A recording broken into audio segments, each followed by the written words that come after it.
இது 2047 பார்த்தீங்கன்னாக்கா மால்கம் டைனஸ்டின்னு ஒன்று சுப்ரீம் பவர் ஆகிடுது.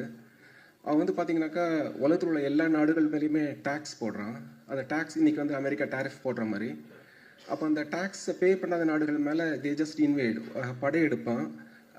அதே மாதிரி அவன் இந்தியாவுக்கும் அந்த இதை போடுறான். இந்தியாவுக்கு போடும்போது என்னதுனாக்கா இந்தியன் கவர்மெண்ட் வந்து அதை எதிர்க்குது. அப்போ இந்தியன் யங் விமன்ஸ் மற்ற கண்ட்ரீஸ்லாம் வேலை செய்வாங்க, அவங்க எல்லாரையுமே அவன் வந்து டார்ச்சர் பண்ணி அப்யூஸ் பண்ணி கொள்கிறான். இவனுடைய இந்த அட்ராசிட்டியை நொறுக்கிறதுக்கு இந்தியா அரசாங்கம் வந்து நேதாஜி சுபாஷ் சந்திர போஸால் உருவாக்கப்பட்ட ஒரு இயக்கத்தை அணுகுது. அந்த இயக்கம் பேர் தான் ரெட் ஃப்ளவர். ஸோ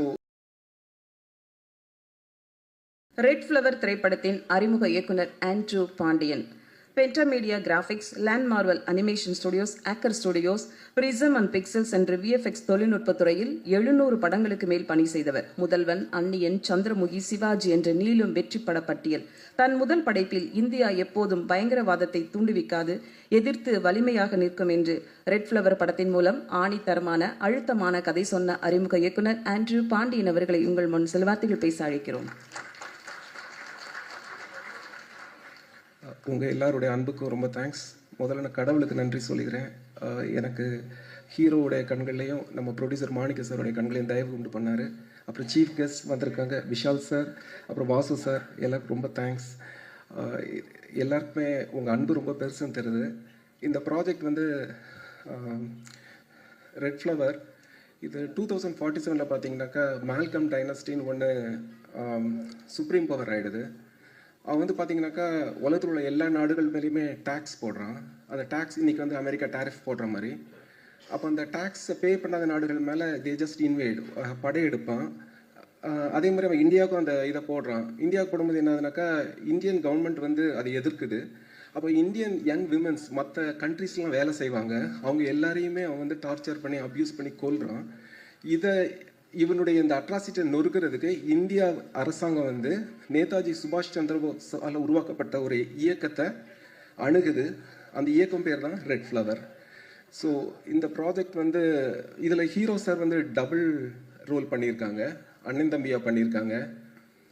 ஹீரோவுடைய அவங்க ஃபேமிலி என்னன்னாக்கா அது ஒரு ஆர்மி ஃபேமிலி.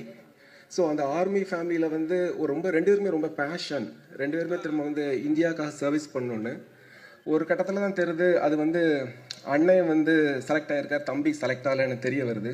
அது அவங்க ரெண்டு பேருக்குள்ள அண்ணன் தம்பி ட்வின் பண்ணுறதுக்குள்ள பெரிய ஒரு பெட்ரையல் துரோகம் ஆகிடுது. ஸோ இது வந்து கிளைமேக்ஸில் வந்து எப்படி போகுதுனாக்கா அண்ணன் தம்பி ரெண்டு பேர். அப்போது ரெண்டாவது தம்பி பார்த்தீங்கன்னாக்கா அவன் ஆப்போசிட் சிண்டிகேட் மால்கம் டைனஸ்டி சிண்டிகேட்டை சேர்ந்து இந்தியாவுக்கு அகேன்ஸ்டாக திட்டமிடுறான். அண்ணன் வந்து ஒரு சீக்ரெட் சர்வீஸில் இருக்கார்.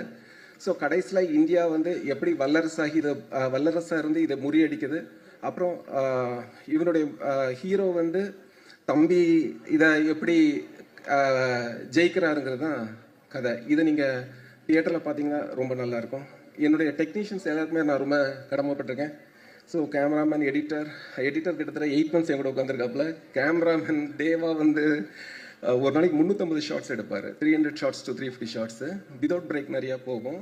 லெஃப்ட் திரும்பினாலும் லெஃப்டில் இருப்பார், ரைட்டில் திரும்பினாலும் இருப்பார். அவ்வளோ ஃப்ரெண்ட்லி யூஸர். அது எனக்கு ரொம்ப ஹெல்ப்ஃபுல்லாக இருந்தது.